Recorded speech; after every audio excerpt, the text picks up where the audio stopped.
Il y a quelques semaines, Geneviève et sa petite fille reçoivent un coup de téléphone quelque peu inhabituel. J'ai reconnu la voix de quelqu'un qui, depuis quelques mois, me téléphonait en anglais. Et ce qu'elles entendent ressemble à cet enregistrement. And we are calling you from Head Department of Microsoft, that is from United States of California. Ne parlant pas anglais, Geneviève laisse sa petite fille répondre. Mais au bout du fil, en réalité, pas un employé de Microsoft, mais un pirate.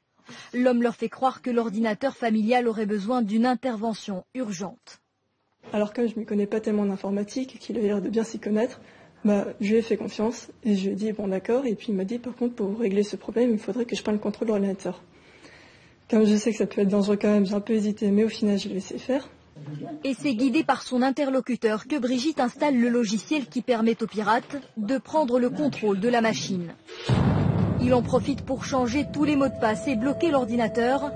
Pour le réparer, il réclame de l'argent. Brigitte et sa grand-mère préfèrent mettre fin à la discussion et doivent finalement faire appel à un spécialiste pour régler la situation. Ces coups de téléphone, c'est la nouvelle arnaque des pirates sur Internet. Leurs outils sont performants, logiciels installés à distance, faux antivirus. Depuis le début de l'année, les autorités reçoivent de nombreux appels concernant ce qui est désormais connu sous le nom de l'arnaque Microsoft. Est-ce qu'il y avait des escroqueries Microsoft, justement? Non. Les enquêteurs doivent souvent faire face à des groupes de pirates, principalement basés en Asie ou en Afrique. Le réseau est structuré et hiérarchisé. Il dispose de centrales d'appel, un peu comme les sociétés commerciales. Des opérateurs, entre guillemets, disposent d'un scénario préétabli à l'avance. Les scénarios sont très bien faits et ils sont là pour ne laisser aucune chance à la victime.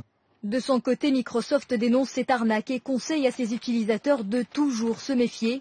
L'entreprise n'appelle jamais ses clients sans les alerter au préalable.